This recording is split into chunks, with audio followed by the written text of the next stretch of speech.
Hello, everyone. Welcome to New Polity's podcast. I'm very excited to be here today with Peter Berkman of the band Anamanaguchi, the front man of the band, and also a scholar in his own right and someone with a lot to say about the digital, about AI, about apocalypse. I just read a great article by Peter discussing the theology and theory of Guardini, Romano Guardini, along with Marc and McLuhan, and he somehow managed to put these together in the same pot, and the thing that came out actually tasted good. Very impressive, Peter. Well, thank you. I have to thank the ingredients there. I thought it might come out nice. Thank you. Peter is, well, maybe we could start, because I don't think most people know you. Sure. So maybe we can start a little bit about what you do, about the band, first of all. Sure. Yeah, it's funny. I normally, like, in a setting like this, people are like, just don't talk about your band. But no, this makes way more sense. So yeah, my band Anamanaguchi, it started, first of all, that was my like screen name on AOL Instant Messenger when I was like Amazing. 12. So then I started making music with old Nintendo consoles, you know, like the 1985 like VCR looking thing. Yeah. There was an article in Wired magazine that like described these people in Sweden who were making music on Game Boys. Some people in my town discovered that you could do that with Nintendos as well. And so pretty soon, you know, instead of taking breaks from band practice to play Mega Man 2, we would be making songs on the Nintendos. Wild. So it's a lot of fun. Yeah. Yeah, I really appreciated that. Why do you think, just to jump in a little bit here, what do you think the attraction to older and clunkier forms of technology says about us? Like, why is that such a, because I have this experience all the time. I am by no means a that's actually funny, my dumb phone just fell out of my pocket as if to as if to be like, yes, I am a clunky technology. Yeah. Although dumb phones are particularly silly right now because they're like only dumb in their characteristic, but they still have an internet browser that they give you. They're like, use it. Do you use T9 on that thing? You know, I'm not good at T9. I have mastered it, and then I mastered it for nothing. Yeah, you can. It's an option. But what is it about the clunky technologies that, I mean, it seems like from a certain perspective of history and anthropology, man is a tool creating being. He creates better and better tools. Eventually they become fueled and powered, and then he's just off to the races. And it's a simple progression of from worse to better with a future in which everything, I mean, right now is posited as taken care of by the machines because we've finally undergone this great linear evolution, and it only ever works in one direction. And then there's jerks like you who say, oh, that's great. I'm going to go back to this old thing that we've totally surpassed in almost every measurable quantity in order to do something with it. Yes. Defend yourself. Well, processing power is cool. NVIDIA stock will always keep going up, but no, there is something, I don't know, delightful about the sound waves generated by that particular chip. Yeah. You know, I grew up with lots of different video game consoles, but each of them have chips inside of them, the Sega Genesis, the Super Nintendo, the NES, the Game Boy. They each have their own like little sonic characteristics. And for some reason, I was always drawn to the NES's, the Nintendo Entertainment System, Famicom in Japan. And it has, I don't know, there's a beautiful bell-likeness to the two square waves that it has. I was always fond, talking about Mega Man 2 again, the idea of like, a song would be playing, but there's only so many channels that the thing can handle. So as it's trying to make the sound effect of Mega Man jumping, it's getting rid of a channel of the song. And so, I don't know, that there's a lot of appeal in chip music broadly. I think it has a lot to do with the simplicity of the arrangement. Something that makes like recording on a 4-track tape recorder appealing. Well, there's such a beauty in the limitation. Like exactly. There's this difficulty with a lot of our current technology, or what's being peddled as the next big thing, that it has a kind of limitlessness to it, or at least it purports to. It really doesn't. I mean, everything has a limit, but it purports to a sort of limitlessness. Ask me anything, say anything, do like whatever you want. You know, do we're everything, here for you. And you find yourself producing crap as a result, and you don't know why. It's like, wait, I've been given all the power in the world. I thought this was the Everything app. and now, you know, somehow, even with the Everything app, we're producing things that look very much the same. We're producing writing that looks very much the same. We're producing images that look very much the same. And there's something about that wild almost archaic limitation to 4 channels, right? You've got, but everyone knows that any kind of game or adventure in life, any kind of joy and struggle and then success as a result of that struggle comes from sometimes an arbitrary introduction of limitations. Totally. It's like, here we are, we're all playing, we're all having fun. Let's put an arbitrary limitation where the ball can't go past these lines. Now you're really having fun. Now you've got a whole culture developing because you've created these lines that did not need to be there. The moment that you say, hey, let's go for an infinite limitless field, you're not having fun anymore. Yeah, exactly. And, to bring up another writer on this topic, there was something I read in Chesterton that always reminded me of this. Yes. Like, he says, if God's joy is to infinite creation, man's joy must be to create within limits. And to possess rules, but be half possessed by them. The flutist is possessed by the flute in some sense, because the rules will stretch, but not indefinitely. And he said something to the effect of like, you can get a sonnet on a piece of paper. Writing a sonnet on stone is a little trickier. He's a lot funnier than I am, but I don't know. He said something about whatever. Cut it. Find the quote. It's fine. But Google, etc. No, but the limits of chip music were obviously, it has the novelty of like, for me, I was raised by this thing, and there's the joy inherent of like this thing that was something I just consumed from. Yes, I was playing games, but the ability to take it apart, understand it, and then suddenly make something on it, it really demystifies it in a sense, but also gives a new sense of wonder to it as well, that it opens up all these possibilities that were previously not there. Yeah, like the wonder that a master has over the thing versus the kind of not knowing or ignorance of the apprentice is sort of... Yes. I found this to be so often the case. It seems like what's interesting about our age is that one of the things that's interesting, and maybe one of the reasons people like to return to clunkier forms, is that you felt very often that it wasn't just going a couple steps back on the infinite progress line. It was, in fact, going to a qualitatively different experience where the thing was open to your mastery. Like the ability to, people have spoken about this before, but this idea of going back to a time where you owned things in the technologies. So very often the technologies that we now have, we don't own the thing itself. Right. We stream it, or we receive it from a source that still remains opaque to us. I think in a previous journal of that of Plow, like I think the one right before the A article was in, had something about the right to repair.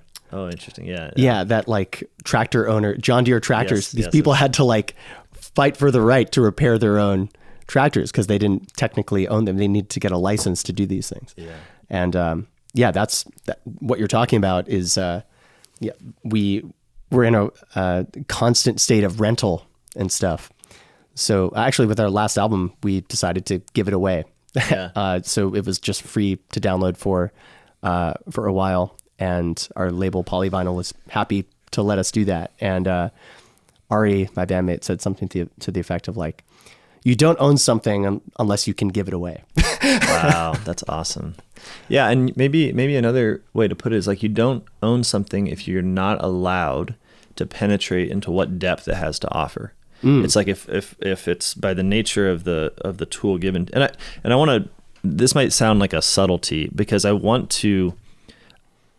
There's a way you can hear what I'm saying and think like, well, then the thing to do is that we all have to be complete masters of all of the technology we operate. Like, you got to be able to fix your own car top to bottom. You got to be able to like fix your furnace. You got to be able to get inside that computer and have no friends who can do anything else. Yeah. Right. It's like, no. That's not what I'm saying. Like, but there's a difference between being like having that potentiality. Like, there is a power by which I could penetrate into this depth. The thing is a man-made artifact. I can learn it. I can get behind it. I can understand its inner workings. I can repurpose it according to the values I have, and then I choose not to. I choose to consume in this particular instance, not out of sloth, or maybe out of sloth, but hopefully not out of sloth, but because, you know what, I've got someone else who's in my life who can do that, or the focus of my vocation right now, the way God is calling me, means that I do actually want to just consume, for instance, like the sort of electric system in my house. Like it's basic. Like that's something I want someone else to really understand, because I'm really trying to understand at this moment Hegel. Sure. And that's taking it out of me. So, but the difference is that there's freedom in that choice. Like the freedom of that, as opposed to the technology that's introduced, and then right from the beginning. And by the way, by doing that, you wind up being helpful to other people as well. What do you mean? What I mean is, like, let's say one day you decide that you want to change the pickups in your guitar. Yeah. There are probably plenty of people who don't know how to do that. They probably don't even know what a pickup is. Yeah. And then all of a sudden you become the guy who is telling the person who plays guitar how their guitar works. And, you might not know how to change the plumbing in their house or whatever, but maybe they have someone else who does that. So, I think there's an older, more humane form of technological development where the things we were producing, even when they were often, time wasting, and in some ways had all sorts of other vices that were maybe not inherent, but certainly they tempted in some ways. They had this basic humanity of being open to not just consumption, but to some participation in the production of the technological device. You can open it up, right? You can own it, right? And because you can own it, you can fix it, and you can also break it, like yes. and that participation in the mastery of the artist, of the one who creates the thing and really knows it top to bottom, that kind of generosity of the artifact that says you can participate in this. I think that's maybe the experience of alienation that we suffer today is really an experience of the loss of that as a normal experience. And I think AI in some ways is interesting because it seems to provide, maybe for the first time, maybe not. I'm not very intelligent about these sorts of things, but maybe for the first time, everyone seems to be alienated from the device created. So you can look at, historically, we've been producing devices where there are fewer and fewer people who own them and more people who rent them. Fewer and fewer people who can fix them and more people who consume them. Like if you look at a phone, I was reading a story to my kid, and the main character is called Homer, and what Homer did in his various escapades, one of the things he did is he would make his own radio, and that was just something kids in America did. You get a kit, you make a radio, you tune in. Now, obviously, we don't have that skill for our children anymore, but there's also, I think, no equivalent, like outside of maybe STEM programs where it's more deliberate. But I think that alienation from, that possible mastery over our tools, I think creates something that's a little more than just a nostalgia for like a past 90s era, technology, but it's actually looking for, on the one hand, a limit that puts us into these constraints where beauty can be attained, but on the other hand, a power, an ownership. Like you want to actually have the thing and not just rent the thing. Yeah. And you become a steward of it. You become responsible for it by understanding it. Yeah. And so I think you used the word sloth before. Yeah, there's like a kind of laziness around,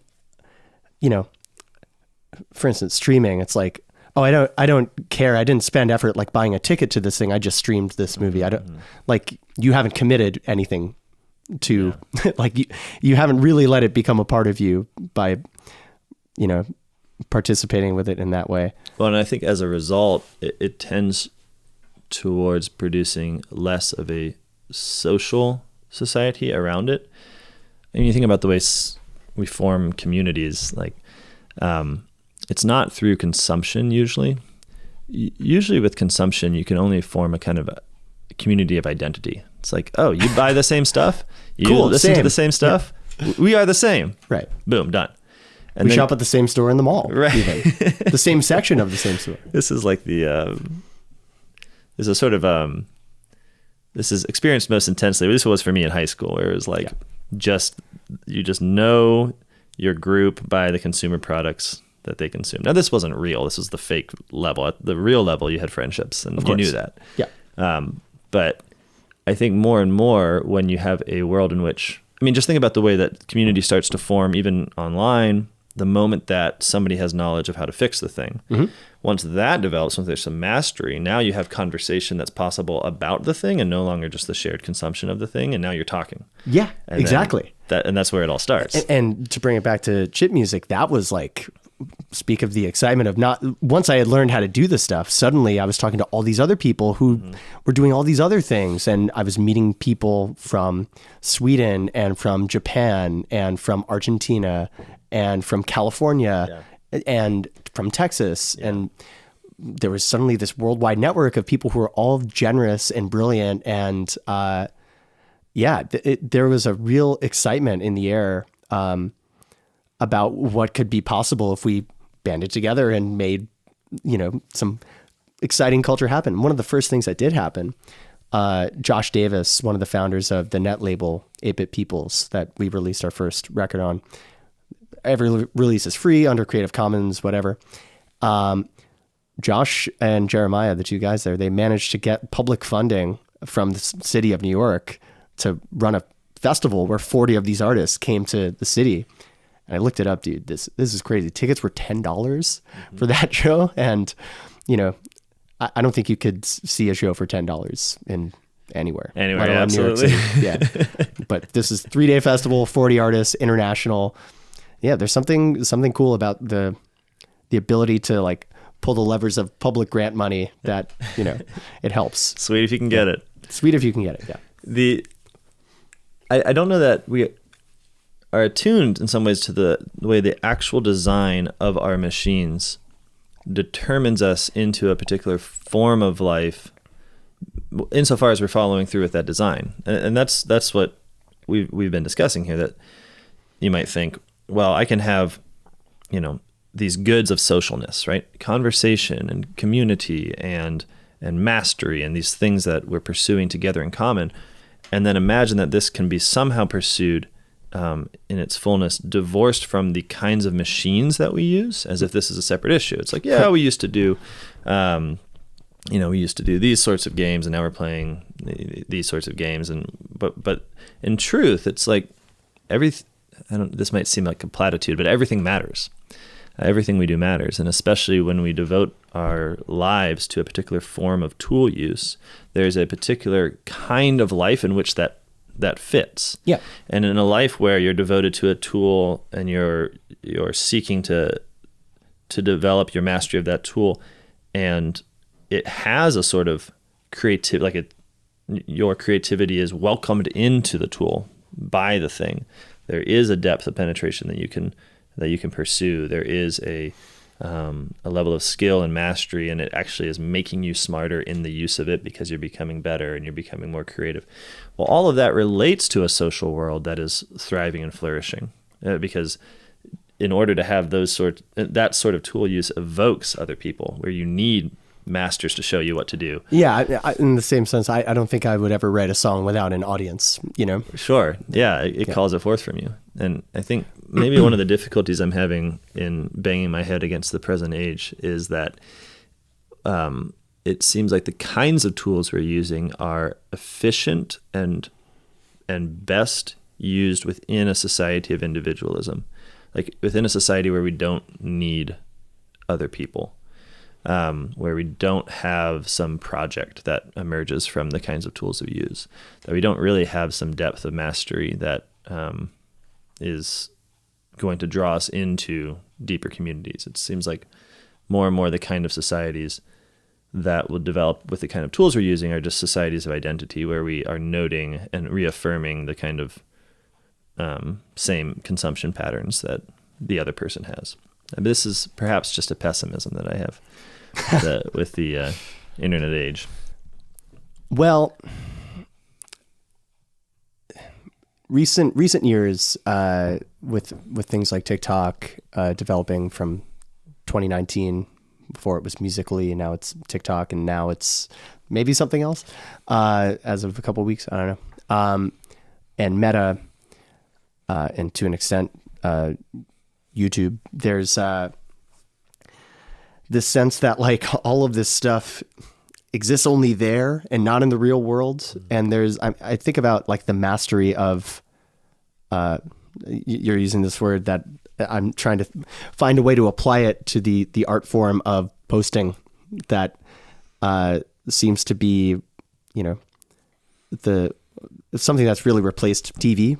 I was born in '88, so I don't see young people watching TV. Yeah, sure, yeah. And maybe they're scrolling TikTok. I'm not sure, but seeing all these posts, there's clear that there's an art to getting attention, and I don't know, the numbers don't really reflect reality to me, though. It's very difficult to talk about what's actually happening socially because it's so much of it feels like a bubble. I don't know. I'm not exactly sure where I'm going with this line of thought, but there's a new folk art, I'd say, in posting in this like mixed media type way. It seems like there's almost no there's no degradation of the human that doesn't sort of inspire a counter creativity.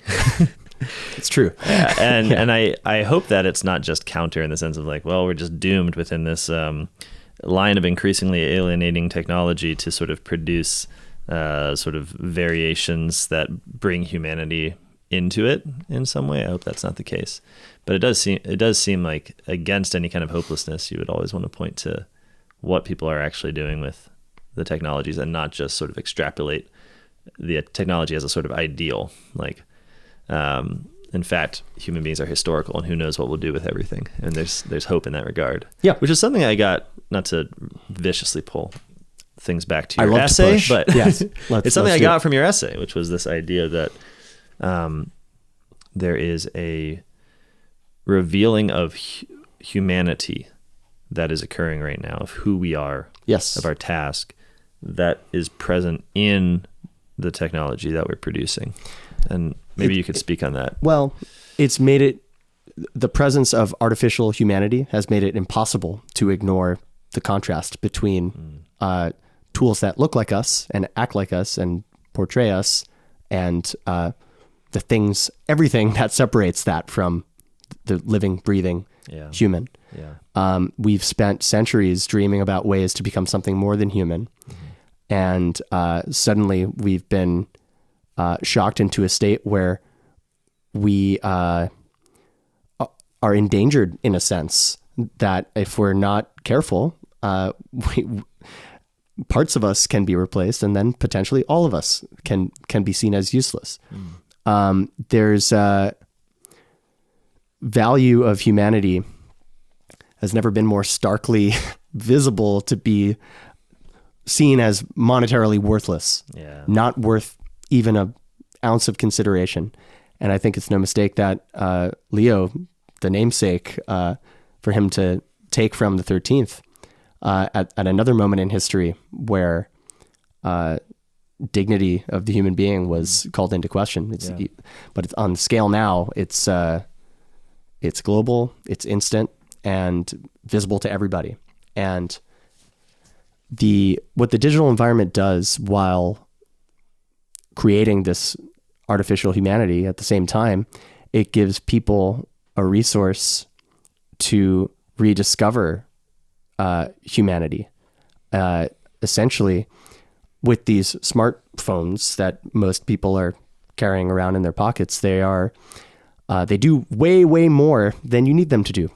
Like they handle way, way, way more data than you need them for. If you're using it as a memory device, like something I got in the habit of doing every night was to go to the one of these plain text HTML archives of the Summa from St. Thomas in Latin and English, and I would read it intralinear and just go, what question will I read before bed tonight? That's something that the digital environment allows, which is not data intensive at all. No. but reminds us of the structure of reality. And, at the same time that libraries are closing, you have all of these private booksellers who have incredible collections that you can, get things for like $5. Yeah. Something that would have never been available to you if you can't already find the PDF online. Sure. That aspect of what digital is, it reminds me of like these communities of, BBS people, like bulletin board people. I know how to fix that Nintendo, like, or like, I know this particular move in this video game. It's the same thing of like, suddenly, the like friendly expert in any field is, sort of empowered in this sense, while at the same time, their expertise is being extracted by these, pools of, goop, whatever that, which are these AI helpers. But you're began in saying that the ability to compare, the ability to know the human, has never been more stark in some ways, or more powerful, precisely because there's a project, if you want to call it that, of producing an artificial humanity. So we have a sort of golem with which to compare ourselves. Correct. In some ways. Yeah. But for you, as as we all kind of run headfirst into the new world here with AI, what has been revealed? I mean, what is it that has? It seems hard, or maybe just optimistic, to think that we've become more aware, that we really have a chance to become more aware of our own dignity in an age in which we are imitating and using as fuel a past of all the productions of our own human dignity. It seems like, in some ways, maybe just in my darker days, it just seems like a mining of what humanity has produced, and not something that's revealing humanity to itself. Yeah. Well, I'd say maybe the supernatural forces are a little more obvious and easy to talk about. I think the electric world that we grew up in was extremely secular. Yeah, that's true.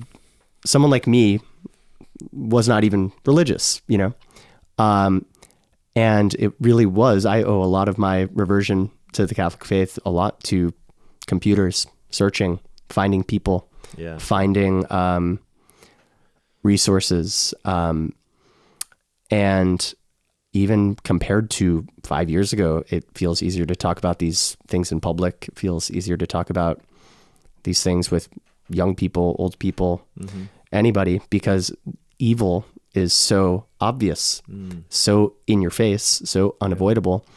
And even they know not what they do-ness of it all. That is to say, Guardini in 1948 wrote clearly in his book, The End of the Modern World, that power has become demonic.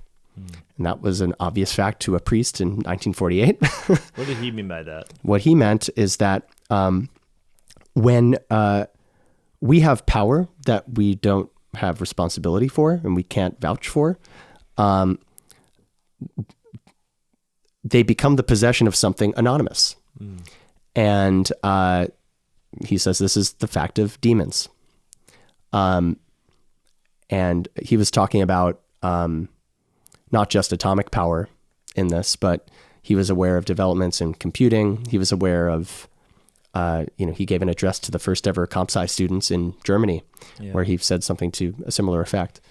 It's sort of a principle that we often run with here, where we say something.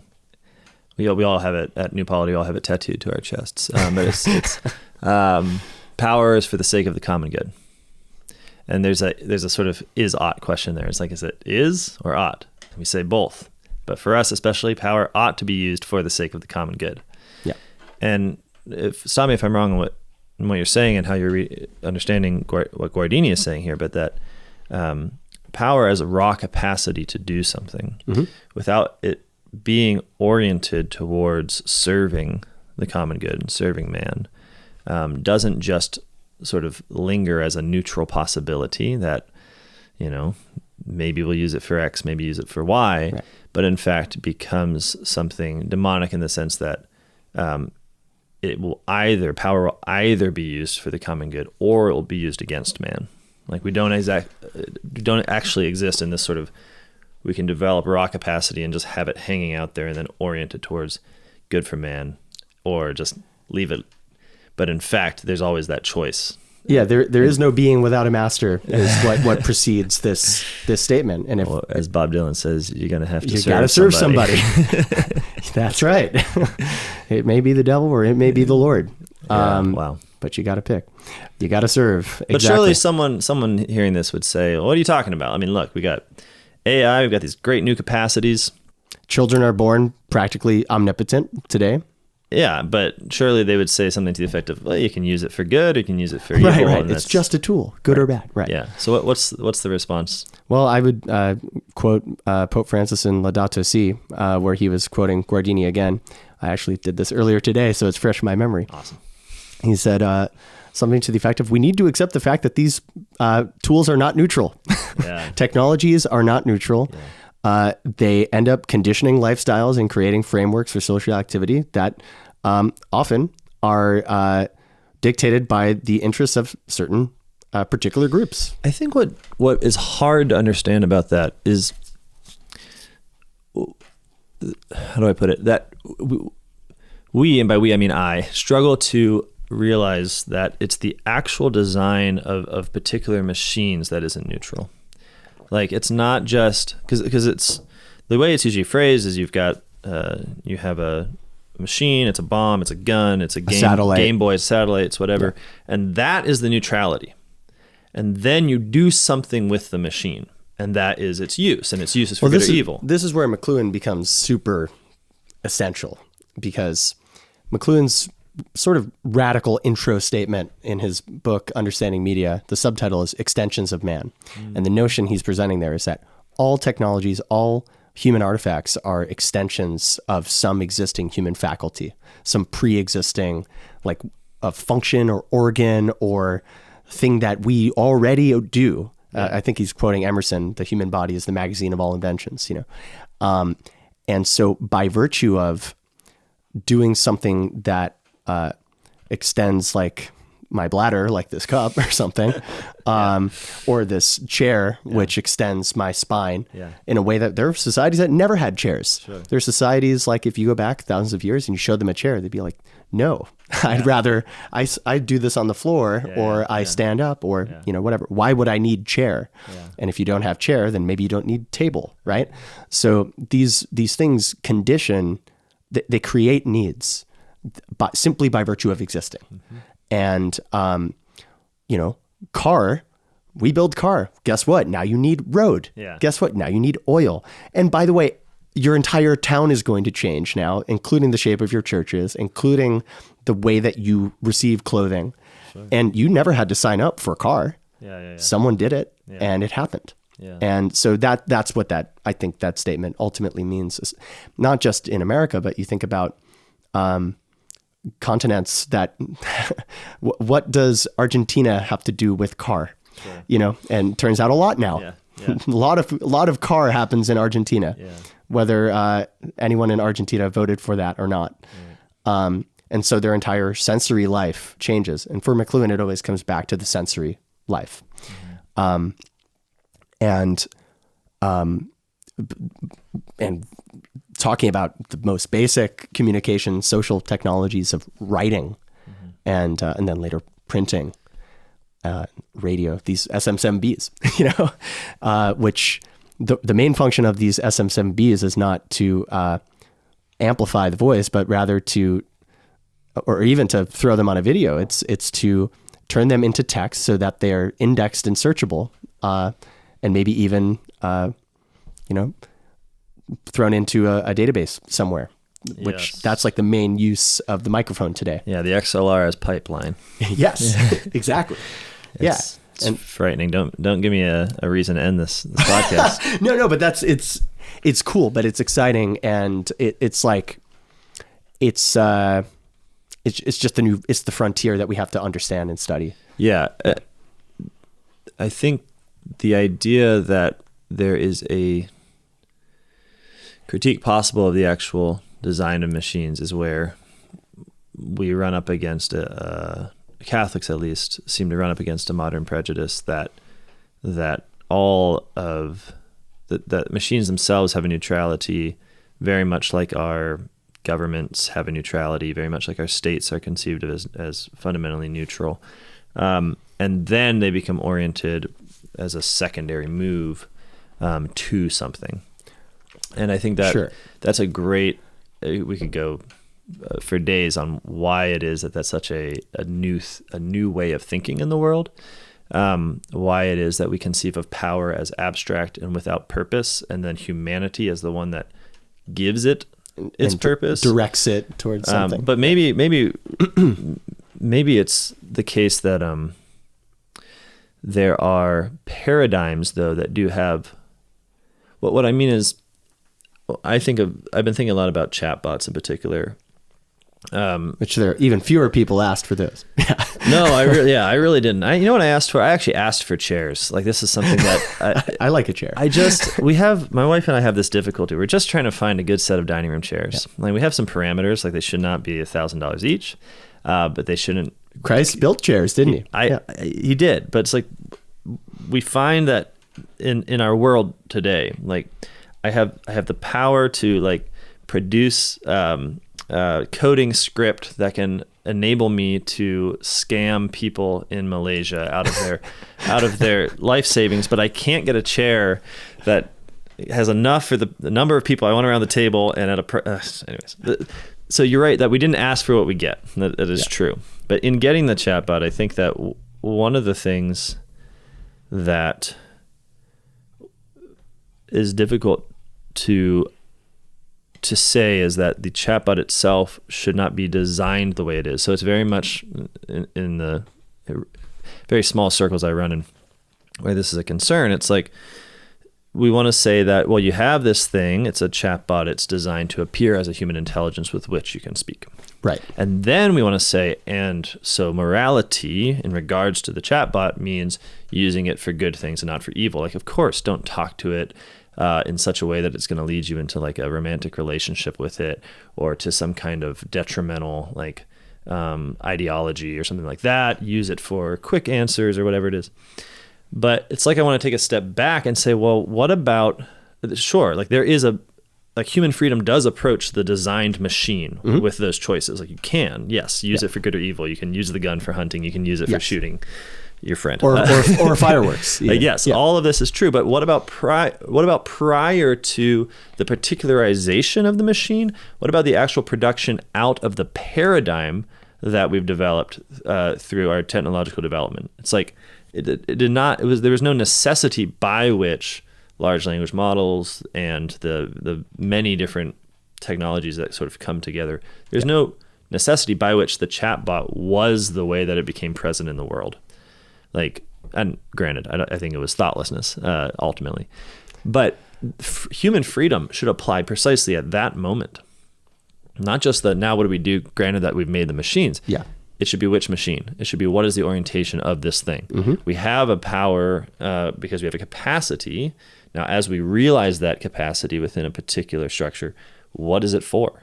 Right. And that's where human freedom operates. And it just seems like we've given that up. Maybe I'm being too abstract. I think the church, has largely given up that idea of being powerful at that moment and being human and free at that moment, and has said that the maximum that the church can do is basically receive the inventions and then encourage everyone to, use them well, even when they're designed for things that I would argue can't be used well.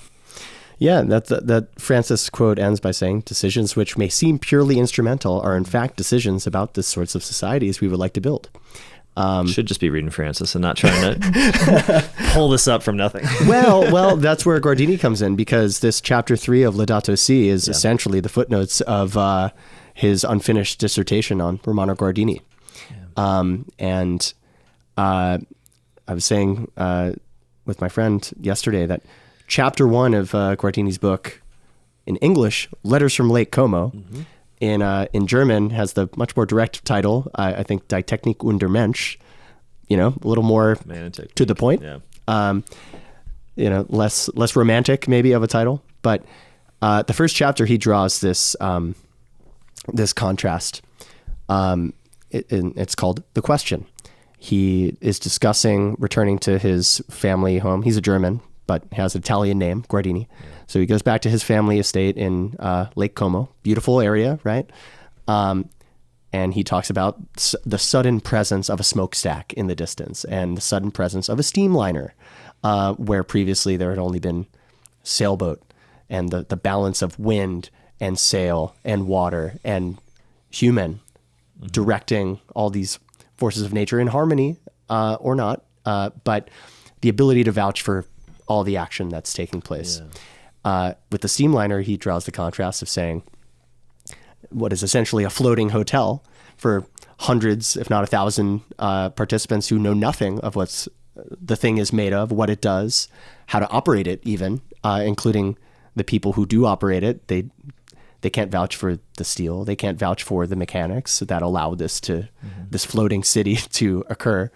And he says that, but when tragedy strikes the imbalance of the guy on the sailboat, he's at least able to understand what's happening to him.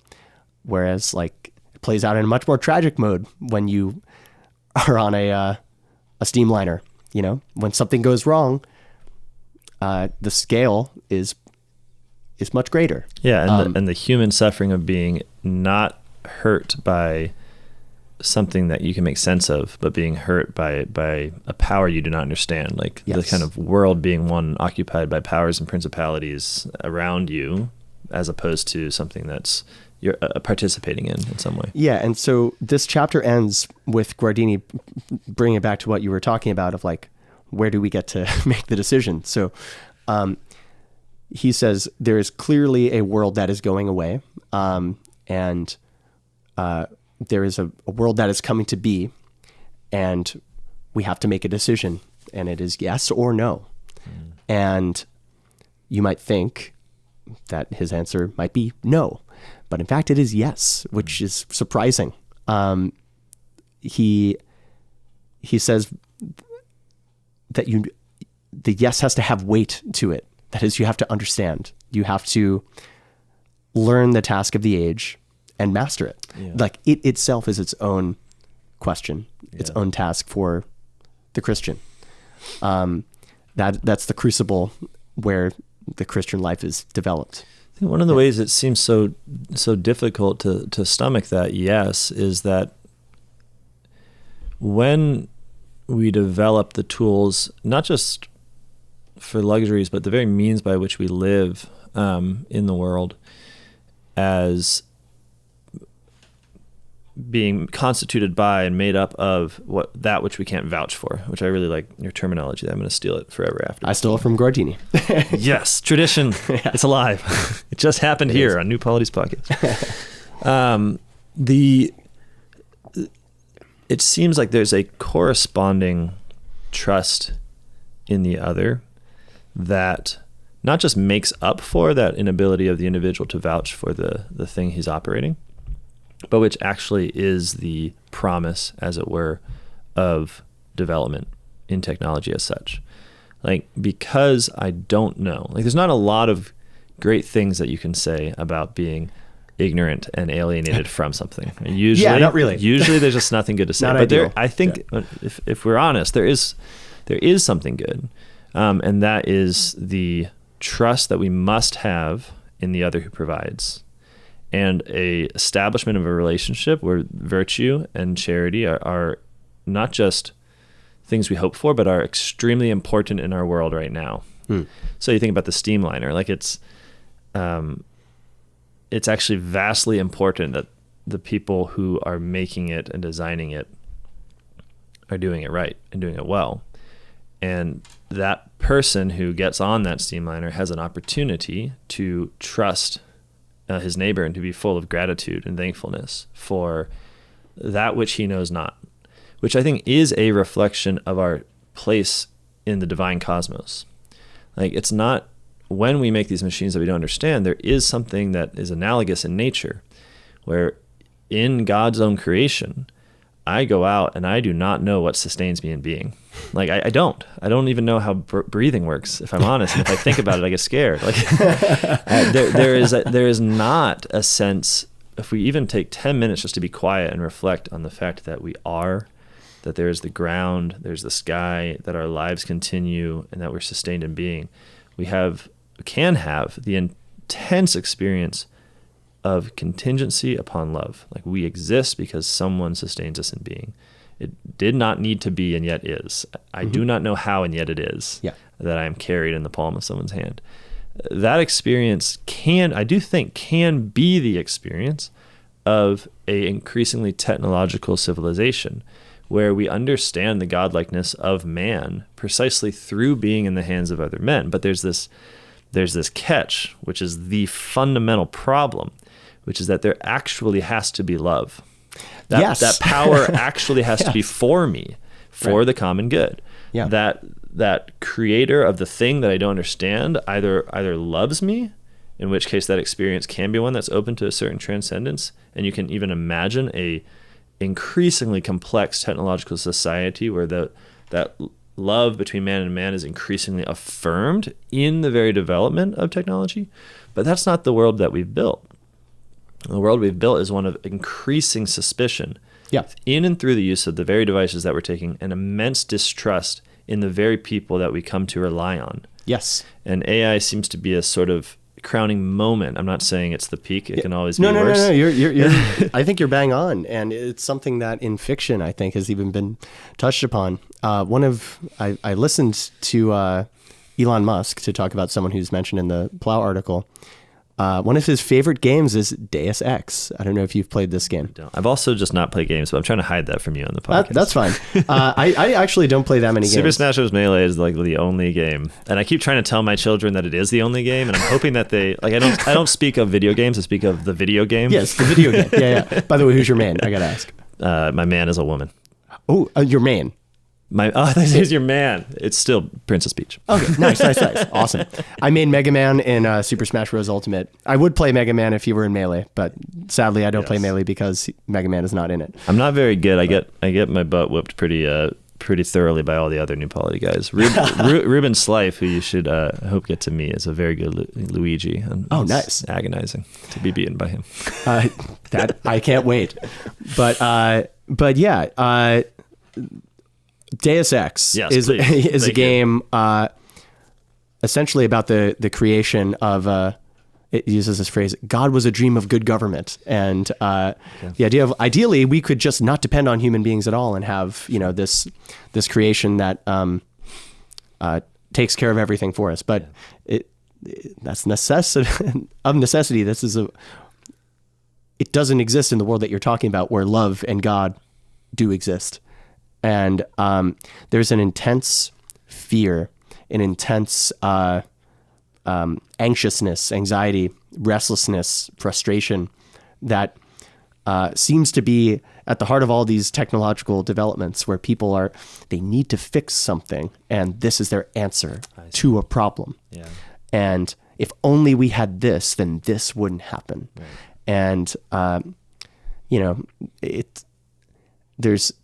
there's no contentment in the need to hurry and gather all the forces of the world to build something that might make the world a better place, but in reality is just reconfiguring everything and creating a new challenge for everybody. This is not to say stop, but it is to say slow down.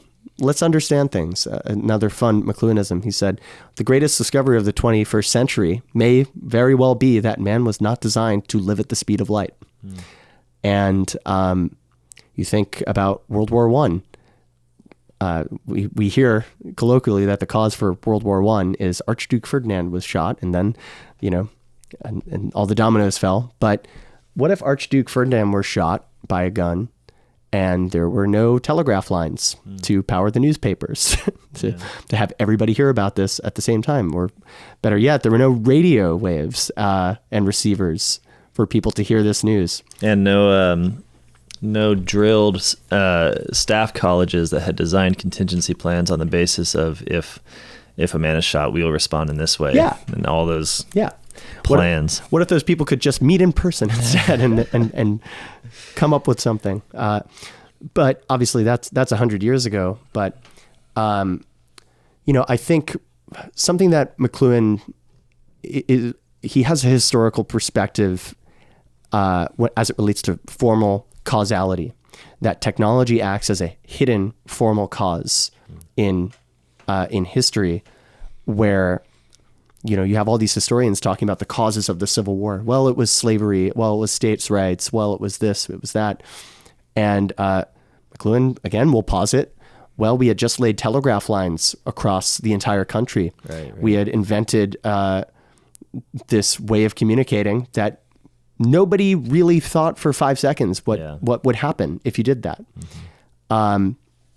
Surely it wasn't the only reason, but and really any new technology seems to necessitate another war of some kind.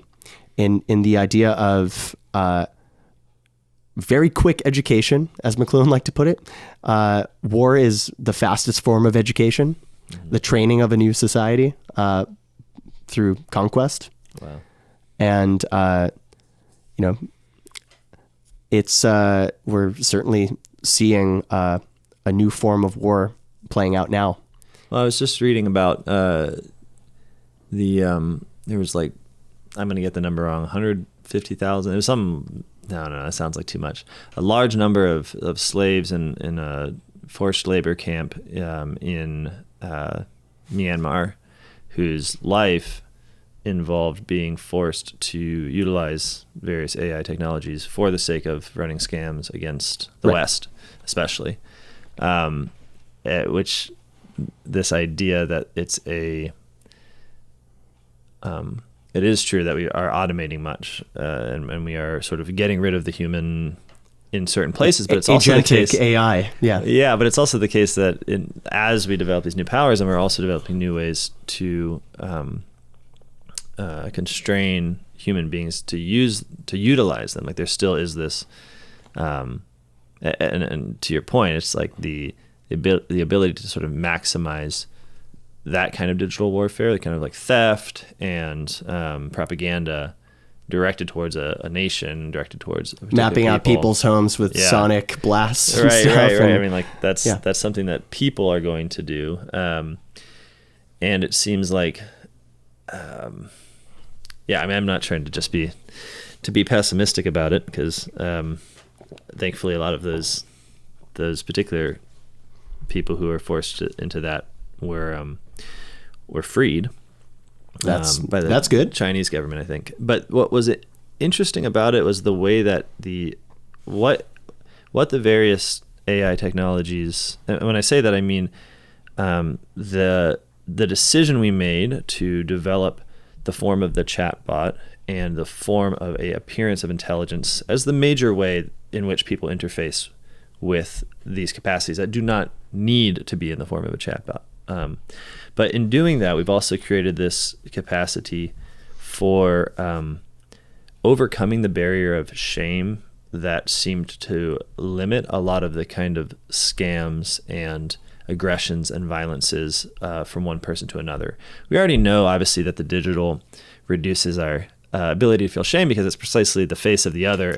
Yeah. As it responds to us when you do something and you see it and you think, I don't want to be the kind of person it looks like he thinks I am. Right. That's the complexity of shame. And then it makes us shrink from a particular act. Right. Exactly. Obviously, we all know this is just a basic, it's silly almost to mention, but that doesn't happen as much online because you don't see the reaction of the other, and therefore you're much more prone to the kind of speech that you would be ashamed to do in public. Okay. Yep. What was interesting is that in the development of artificial persons, things that appear as persons, the ability to run softwares that can sort of speak sentences for you in convincing voices, give you a different gender in your presentation through. And a lot of this isn't actually AI; just everything gets like stamped AI. AI, it's like, yes. Exactly. So I get that.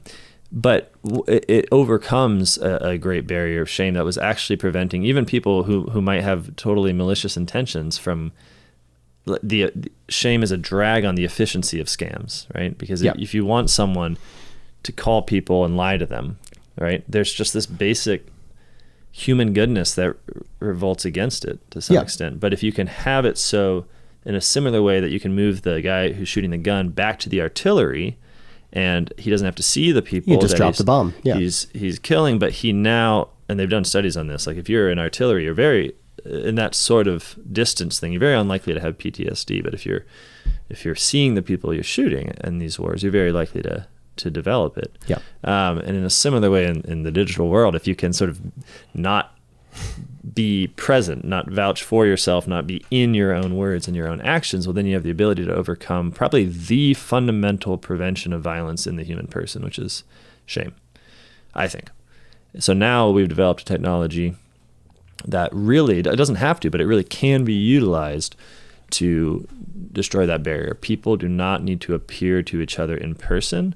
And now this is not just through like the profile, but through like the absolute intimacies of like voice in your ear, video on your screen, like things that were previously in person as much as you could be in person within a mediated technology. Now the person doesn't have to be present.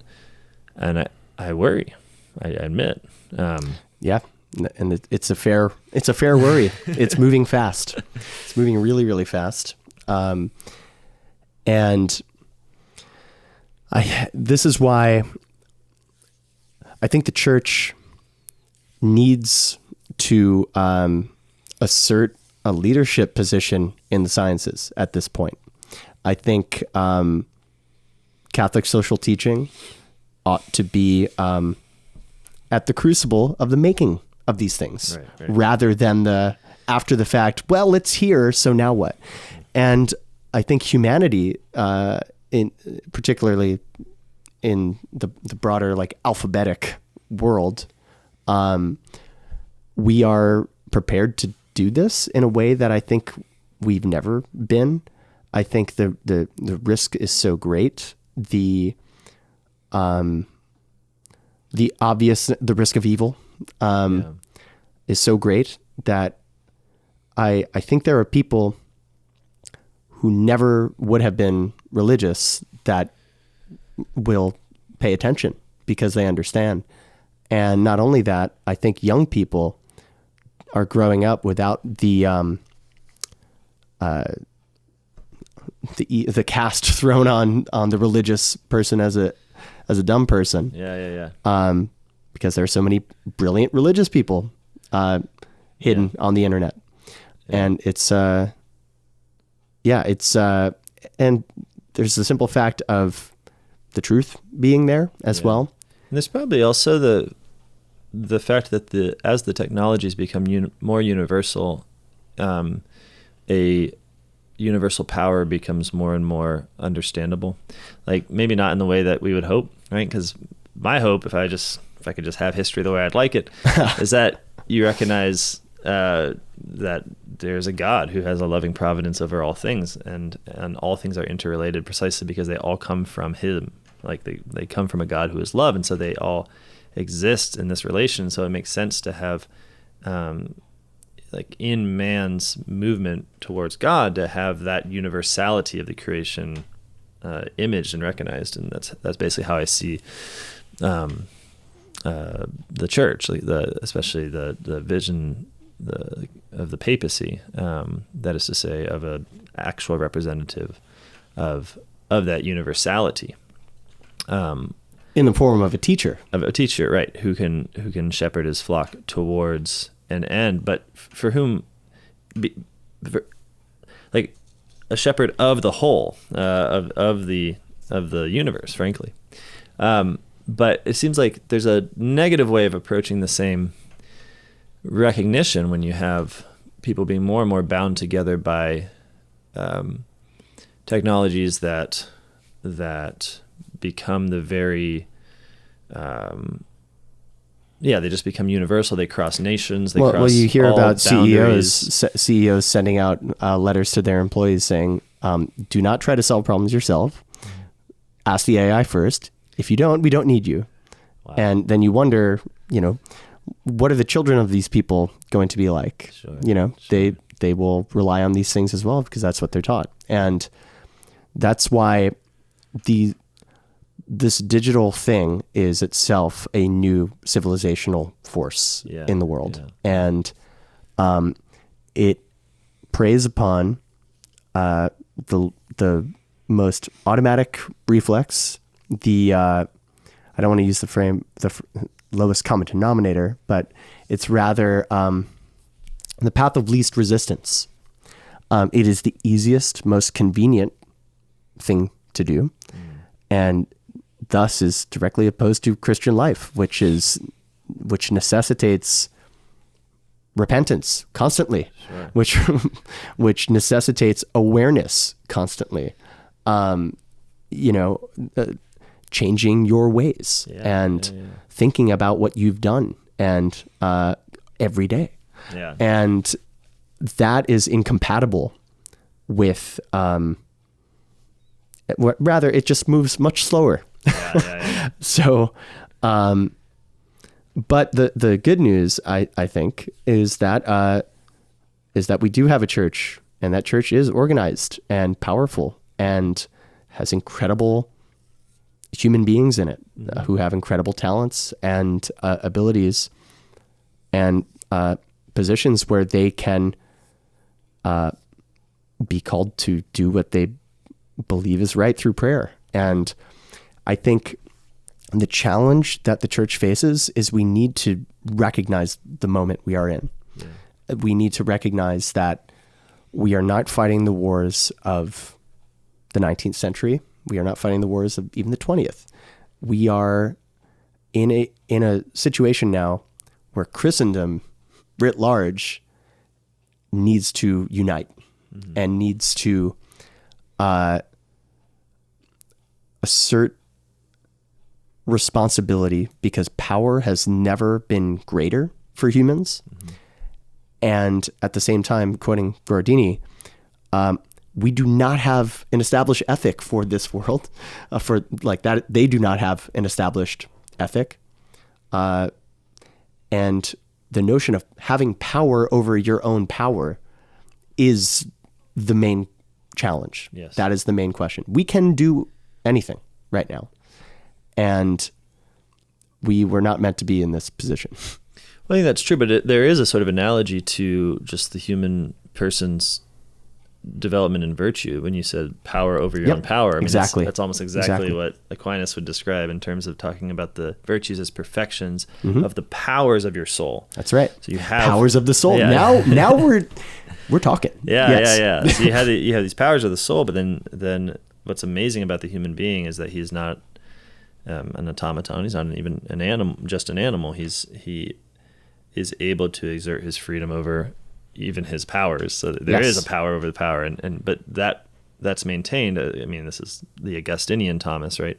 Through maintaining the relation to God. Yeah. So man kind of becomes absurd if you just imagine him as sort of an ad infinitum. I have powers over my powers over my powers over my powers. Exactly. So that's not the Christian tradition. The Christian tradition is that you are, that God is more fundamentally present to you than you are to yourself. So the constant openness of man to the divine is what allows him, unlike anything else in the cosmos, to have this self-shaping, which is just to say virtue-building charity kind of life. Yeah. Charity, the sacraments, the structured life of the Eucharist and being prepared for the Eucharist, and the communion with God. Yeah, exactly. It's simple in some ways. it's hilarious how we funny to bring up Chesterton, like the idea of like arriving at something that like is just literally the Nicene Creed or something. Sure. But it's nice because you think about that is in fact what we need in this very new moment, where we have this glut, as it were, of undirected power, and what we're calling for is the actual exercise of human freedom. And what you're seeing, what I'm hearing you say, is that you're not going to have the freedom over your own capacities unless you have grace.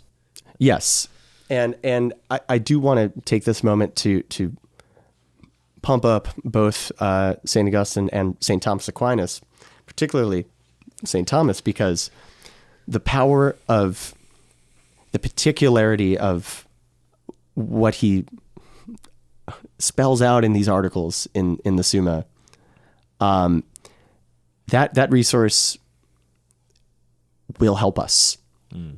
This is what Pope Leo XIII basically said in Aeterni Patris. He was like, no one was talking about St. Thomas Aquinas in any serious sense before that. He said, we need to talk about this. There is experimental psychology being developed all over Europe. And guess what? It's the same experimental psychology that powers these news feeds. It's now on robot mode. First it was ad world, and then it became demographic marketing, and then it became psychographic, just you marketing. And then that became automated, and that's the world that we live in today. And that's what the chatbots are doing too. So if we can understand the real psychology behind this, and particularly the powers of the soul or psyche, St. Thomas numbers them. Like, just what powers are we talking about here? Are we talking about the nutritive powers? No. Are we talking about our sensitive powers? Kind of. Yeah. We're talking about, well, I guess we're talking about eating too much food. Maybe we are talking about the nutritive powers, but in the world that we're talking about of exercising technological power, I think ultimately we're talking about what St. Thomas called the powers of the interior senses. He named 4 of them. And bringing this back to McLuhan, if every technology is an extension of an already existing human power or faculty, we can broadly perhaps say that television, the television environment of satellites and broadcast images and scan lines and reconstructing these things out of seemingly nothing, these illusions, and the entire mythical form of these ad images and brand logos and etc. This could be an extension of, it could be called an extension of the imaginative power, the ability to recreate people's imaginative sense. And by the same token, the structure of digital technology, which is completely different, could be called an extension of the memorative power, perhaps. The chatbots are one of these places where these two media confront each other like a hot front and a cold front. And so they create a little vortex. And what you essentially have with a chatbot is the figure of it is television hallucination. It could be SpongeBob. Yeah, it could be still the screen. Yeah, exactly. And but at its ground, the invisible part is the index that, I guess, these LLMs, but this database that you're interacting with and is reacting to you. We're talking about file sizes here a little bit. I talked about you could fit the Summa in a skin cell probably at this point with how small of text file that could probably be like 500 kilobytes. But the demands of this new technology, the cooling centers for these things, the GPUs, it just seems to be more and more and more. But it also, signs point to, this is a bubble, and people are betting it is going too short. Yeah. So, you locate our design and our use of chatbots within the extension of human powers, but then the powers of the human soul are perfected by the virtues. So yes. What virtues do you think are requisite for the perfection, not just of the extended powers, but the very powers of our soul that are producing? Well, of course, the theological virtues, but even on the most practical level with memory being concerned, that's the first part of prudence. If you don't have access to memory, then you can't reason and act, right? This is a definition of prudence. That I suppose would be the root of the rest of the cardinal virtues. That if you can't find the limits of things, well then you don't know, you don't have a reference for temperance, you don't have a reference for what justice might seem. Or even an idea of where you're headed towards with fortitude. So I think the challenge, even for the non-Christian world, that what we can all do is take McLuhan's recommendation. The way he phrased it is, all my recommendations can be reduced to this: study the modes of the media in order to take what is in the subconscious realm and hoik it out of there for scrutiny. There is no reason to submit to these automatic reflexes since we have free will, since we have the ability to understand.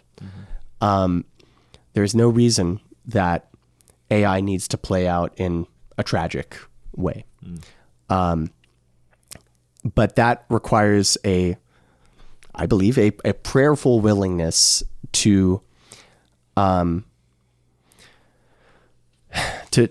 devote ourselves and a lot of our time to, especially for people whose job it is to make decisions that affect everybody, about the sort of world that we want to build.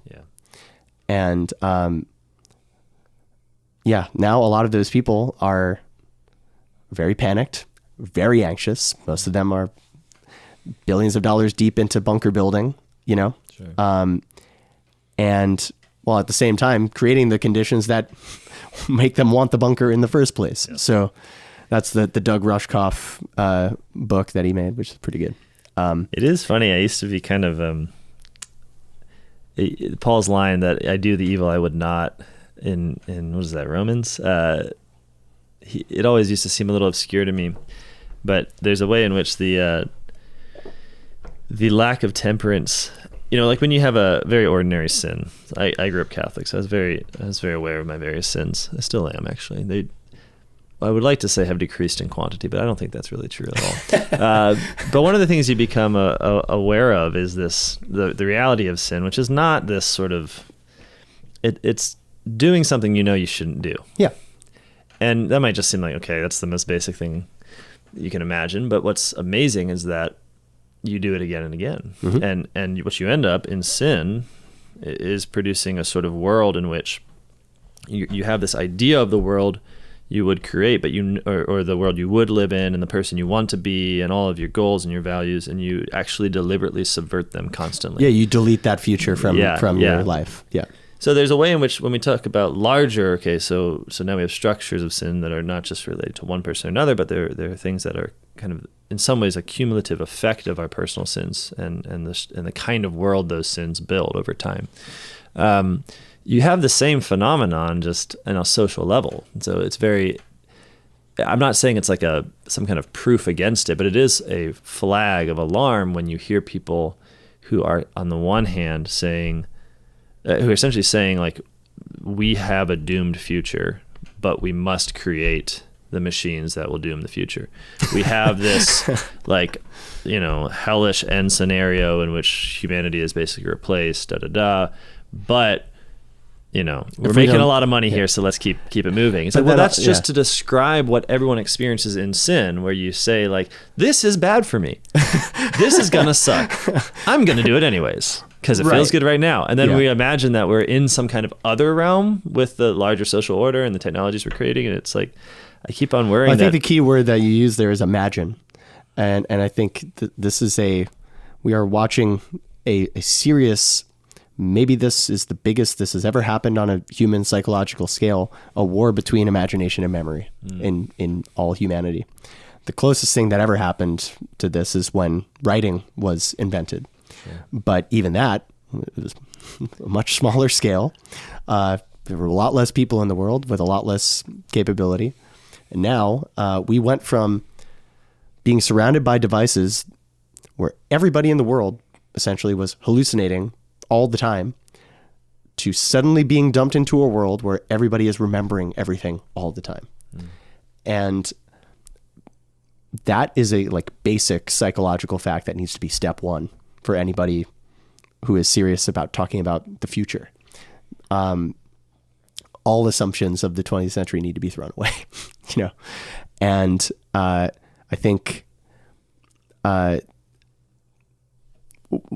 children born now, and even the children born in the past 10 years, are surprising the market projectors that thought that they might be drinking. They might be doing, turns out they're not. Turns out they are very different from it. Like, I was talking with my friend about this the other day. Like, we're very familiar with the concept of a generation gap, right? Like, oh, my boomer parents, or like, you know, what do you think the generation gap was like in the thousands of years of the Middle Ages, for instance? Sure. Like, was there a generation gap in Paris in 1100? Was there a generation gap in London in 1300? Maybe. Was it as severe as something like I grew up with radio and you grew up with television? Right. Was it as severe as I grew up with an iPhone and I grew up with a payphone? Sure. Like, or I have a friend who, his grandma was raised on native land, and she, I think, was like 90 something or whatever. And my buddy asked, like, what's the biggest change that you've experienced in your life? She goes, probably electricity. And, there's a very simple experiment that I like to think about. I thought about when I first heard about McLuhan, actually, in college, where I like to imagine a skyscraper that's 200 floors high in the best real estate in Manhattan, and then the power goes out. Suddenly, you are stranded on an island, and if you want groceries, you need to walk 200 flights to leave your situation. You know, sure.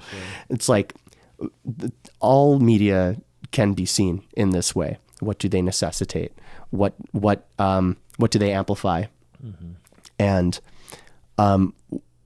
Pope Francis said something to the effect of a real media ecology is needed. And so there are certain places that are taking that call seriously. I think the McGrath Institute at Notre Dame is they have sort of a McLuhan program that they've started. Brett Robinson over there has been talking about these topics for a few years now. And it was actually there that I was invited to deliver the first form of the McLuhan Guardini thing. Oh, very cool. It was a drama dialogue made entirely of quotes from the two of them. Oh, very cool. Yeah. Okay, now I can make a little more sense of the essay if it started as a dialogue. Yeah. That's kind of contained in it still. Totally. Well, we have to wrap up here, and I apologize for doing so suddenly, but I wanted to maybe invite you to have a last word. You kind of said, not kind of said, you did in fact say that. I said a lot of things. I think it was McLuhan who said, well, the term used was like to slow down. Yeah. Because only by the frankly traditional Christian attitude that we do not simply allow the most automatic response to prevail within us, but we govern ourselves through our reason for the sake of virtue, for the sake of orienting our power towards the common good. That this also needs to be done on a sort of scale in reference to technology. But obviously, realistically, the church is not the one producing the machines or governing the design of the machines. The church is in a kind of woefully degraded state in relation to the powers of the world, and is speaking in any case. But you are also the church. I am also the church. Yeah. So how do you govern yourself in this regard, or how do you slow down?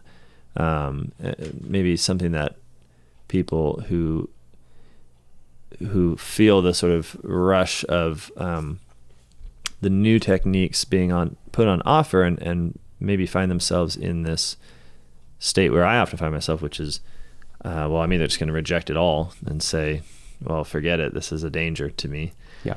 Or I have to kind of accept it all and become a passive consumer of the next big thing. It seems that you're, while not striking a middle road, are offering a sort of, you're advocating for becoming virtuous in relation to the new situation. Yeah. And I think it's not something I enjoy saying, but it's something that I regretfully must feel like I must take on. Recently, the band was asked if we would like to opt out of I think it was something like 11 Labs wants to have libraries of all these musicians, so that like if they're spotted in someone's like library, it's, you know, sort of mafia protection style thing, right? So, yeah. So at the time, the whole band, we were like, of course not. Of course we are opting out. Like we don't want any part of this. But then I felt a bit of regret in that moment by thinking like, Guardini would have said yes, just simply to get a seat at the table, just simply to see, okay, and then what? How does it work then? And it's almost like the attitude of, I don't know, someone like Nathan Fielder, I think is exciting in this regard, or Louis Theroux, a journalist who asks questions all the way and essentially gives the mistake enough rope to hang itself with. Mm-hmm. And I think ignoring it is not a winning strategy. In fact, it is it's the strategy that got us here, in the position that where you say the church is in deep trouble. The printing press happened. What did we do? Well, we started our own little printing press group, the Jesuits, and they tried to stop the other guys. How did that work? Not so well. Electricity happens. What do we do? Well, let's have a council about it. We're infallible. Okay. Let's see how that goes. Television comes around.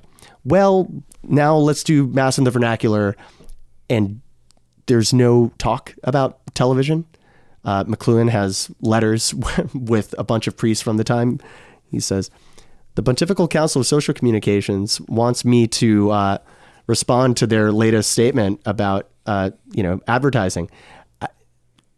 Should I? Because I'd be a sour note, like, should I just leave my thoughts to myself, sorry, Mr. Priest friend? And so that strategy of we're the church and, we can keep our lifestyle the way it is. It's the boldness of Guardini's challenge to that it's like a lot more startling than it might seem after you change the first chapter of Letters from Lake Como. Mm-hmm. You might think he said, oh yeah, Lake Como is so pretty. It's great when there's beautiful trees around it. Sure. Instead, he's saying like, how do we live in a world with factories? Yeah, because they're here, and it's not pretty. Yeah. And and then decades go on, and wow, after the 20s, some real nasty stuff happened. Right. So, I do want to say one final word about. I know this is a lot of words, but the Guardini gave a lecture that I think is very important. It was his first lecture to the German students on the topic of the war after the war happened. It's called simply Responsibility. Mm-hmm. And it was actually, I believe, quoted by Benedict in his parting speech as Pope. Guardini's talking about the need of what a university is, what it ought to do. And he says, first of all, it's a place where the truth must be seeked out. Regardless of politics, regardless of whatever thing is happening on the street, the truth must be arrived at, and it must be measured. Secondly, must be measured across history. Mm-hmm. And third, he says, the university is the place where responsibility for the world must occur. Mm-hmm. Because only the people who know the truth and can measure it against history can make these kinds of decisions in a way that is vouchable. And when you think about the role of the medieval university, this is where all of this came from. And first of all, the need for the university in the first place comes from this. And then what it has turned into, essentially a Ponzi scheme, essentially a training of the workforce for the actual thing itself, totally divorced from truth, totally divorced from history even. There is, I do think, hope, even in the world of public universities, for truth to be made present. And I think the church should really, that's the crucible. Peter Thiel is trying to get people to drop out of school. And a lot of kids are happy to.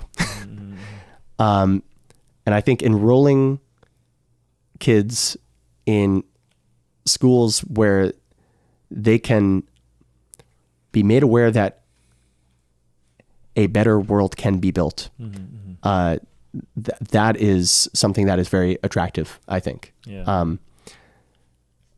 So yeah, it's a good read, that one. He says a lot about the new capabilities of killing. He talks about obviously the Holocaust, but he talks about more specifically that there is a new factor in history which has not yet been realized or paid attention to, that we have built machines that are capable of killing entire groups of people, simply eradicating them. He went to this school. He did that. He was there, just simply ignoring the human category altogether. Forget artillery line. And essentially, he's prefiguring cybernetic warfare, drone warfare, the sorts of things that we're seeing play out big time today. And he said, "Don't let it happen." We let it happen, but we can't let it continue. So I think the university has an incredible role to play in the future of the church's relationship with harnessing control over these things. And yeah, pretty soon the dropouts will be the ones that are like, maybe they'll want to come to the school and actually learn some, like maybe they'll take some virtue courses. I mean, it's so crucial to be rulers, to be masters of the world, in whatever form you develop. I think one of the things that's just crucially missing in our technological advances is the idea that we are in charge, and we always are, and we always have the capacity to take hold of our own works and to really and to not simply create according to a passive reception of other men, but to actually be to be masters of ourselves, and because of that over the human world. That's the call, right? We have here to subdue and to have dominion in the world. And I think the temptation coming from a lot of our technologies is to just give that up. Yes. Say something else. It's almost the promise of them. Because it is. Yeah. The promise of laziness. That's right. Yeah. Well, Peter, thank you so much for jumping on to New Poly's podcast. Good to be here. Thanks. You have, as everyone is probably aware by this point, quite a number of wonderful things going on, and you're producing quite a lot of music and and a lot of thought. Is there a place people can go to receive? I would just check out Anamanaguchi's latest album anyway. Yes, it is good. Thank you. Yeah, it was a lot of fun. Yeah, that's the main thing I'd say. All right, marvelous. Thank you guys so much for being with us. We have our AI-specific New Polity magazine coming out, so if you haven't gotten yourself a copy of that, just go ahead to newpolity.com/magazine, and you can get some of the best minds thinking on AI right now in our very journals. We're very honored to be able to offer it to you. So newpolity.com/magazine. And thank you, as always, for listening, and we'll see you next time.